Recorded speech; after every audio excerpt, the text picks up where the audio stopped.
iba. Iba yung feeling.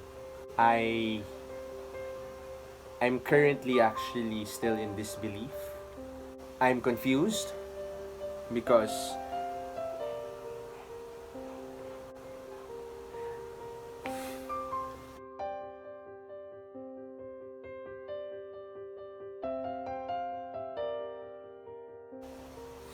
hey guys, so this is gonna be a raw vlog, and I just wanted to talk about what's happening lately online and how we are responding to it and my thoughts in it. Um, Lately, it's very noisy. Ang ingay sa social media. You see posts um, everywhere about the anger. There's frustrations. There's defense mechanisms. There's a lot of politicizing of certain things that are happening, both in the country and worldwide. I think it goes both ways. It's good because people are starting to voice out. They are There was the they was the one. finally realizing certain things that wasn't evident before. But at the same time, and I think most of you might agree, it gets a bit toxic, and I'm not sure if that's what we need right now. I'm not saying that we shouldn't be vocal. What I'm saying is we should choose our battles. We should acknowledge that everyone is going through something in the middle of this COVID-19 pandemic, while being stuck here in quarantine and watching the news, hearing stories from our friends, from our families, both here in the Philippines and abroad. And I'd like to share one of the things that I thought was really an eye opener. It was a realization, something I didn't expect actually. People know me to be very vocal in politics and in certain issues. With that, it's just taking a stand. It's not really because I'm experiencing all of those effects. It's more of having that empathy for the people who might experience the negative effects of certain decisions, of certain policies that are being made, or how communications are being made. But when I got the news firsthand that one of my friends just passed away in the middle of this crisis, um, iba. Iba yung feeling. I I'm currently actually still in disbelief. I'm confused because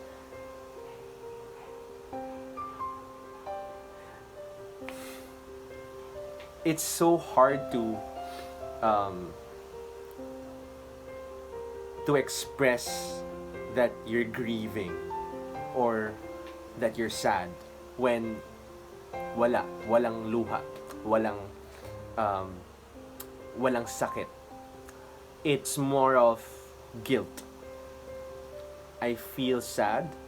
I feel bad that I didn't get to talk to my friend before he passed away. And I've already talked to some people about this. It's really sad kasi we had no idea that he was in the hospital. He was sick. We don't know if it's COVID. We don't know if it's something else. But the guilt aspect is recalling our last conversation. And it was last 2 months ago, birthday ko, Feb. And he greeted me. And he was just making a joke even out of it. And yeah, we got to do a small talk. Pero little did I know that he's going through something already. And it came as a shock to everyone. that he just passed away a few days ago. And having that as my last memory, last conversation with him, masakit. Because I could have engaged more. I could have asked him how he was doing. Or if he's fine. Pero hindi. I didn't have that chance. I took it for granted. And maybe that's the realization that I think most of us should have in the middle of this COVID-19, that life is short. Life is really short. We don't know that simple conversations will actually be the lasting impression, or no, not impression, will be it'll be a memory. We don't know na wala lang siya. What I'm trying to point out here is we should be thankful and we should cherish everything. It sounds so cliche, but it's true. And ngayon ko lang ulit na naramdaman na life really is short. I'd like to take this chance to invite everyone to have that introspective rather, and look at the things that are happening and look at your situation. The fact that you have that access, or you have that opportunity to spend time more with your family, to talk to your friends, to reconnect, to use technology to socialize. Check up on them, ask them questions, let them know that andyan ka lang, you can listen. Be thankful for having these networks, for you have a home, you're not affected, or if you are affected, you're still surviving, you're going through this. Or if not thankful, be mindful that all of this will pass and that we stay healthy. With that news that my friend passed away, it made me really realize that I should be more mindful of those small conversations with the people I talk to, whether it's through text or online or in person, whether it's as simple as being with your mom, or watching together, or just sharing stories together, or if you can't be together because of the quarantine, it's just as simple as, uy, kamusta na? Chat your best friend or your colleague, how are they doing? Are they going through something? Do they want to talk about it? You know, those small things really do matter. And that's one of the things I regret that I didn't do. And I wish I could have had a more meaningful conversation. So, moving forward, again, I hope that you guys can start this movement of checking up on the people around you, your family, your friends, or actually just being mindful that, hey, I need to be having a healthy mind as well. Our mental health is very essential during these times. So what COVID has taught me personally, of course, one is to stay healthy physically. It taught me that not just because of the news, but also because of first-hand experience. Some people know this, some people don't, but I was actually hospitalized last month.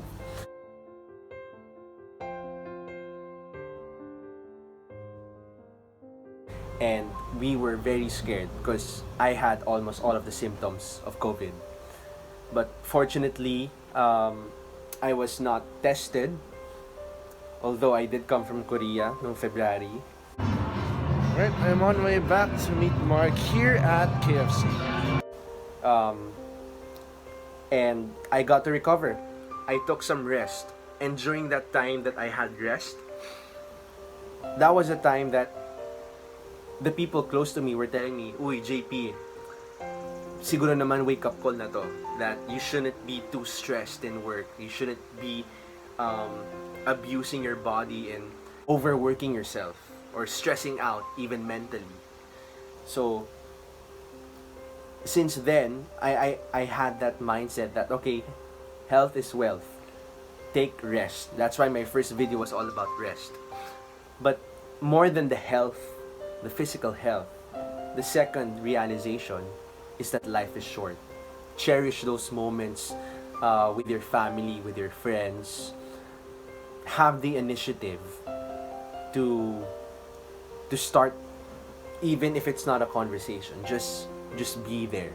Being there. That's all about. That's what mindfulness is all about. Being present. So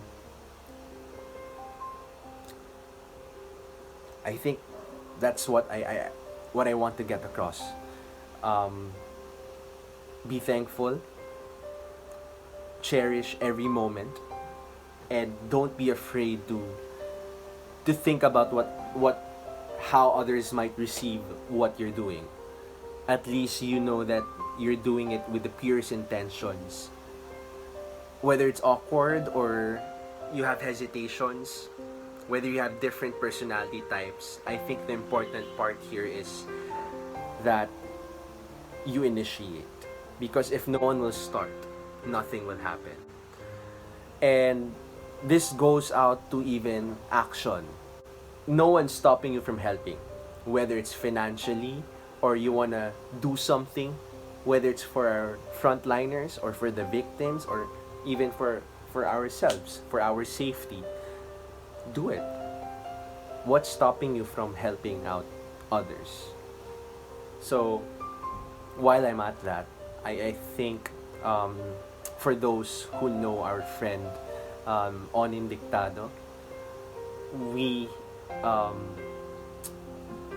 that our group in Move, yung mga koda, you guys know yourselves. We started getting donations that would help Onin's family. And if you want to donate, you can click the link below. It can be through BPI transfer or just scan the QR code here. And I think that's what we can do right now. We want to grieve, we want to pay our respects, but given the situation, we have so many limitations, and I think that would really help. And if you want to help others, if you want to donate to ABS-CBN or to DOH, again, no one's stopping you. Life is short. Do something. Be that start. Be that change. And I hope you guys will spread this. It's a very basic message, but having a real life story telling this, iba yung impact, So guys, I hope that you learn, you get my message, start loving each other, be there for each other, stay safe and stay healthy. Don't forget to like, subscribe, hit down the comments below if you want to share your thoughts on this. And again, thank you guys for watching.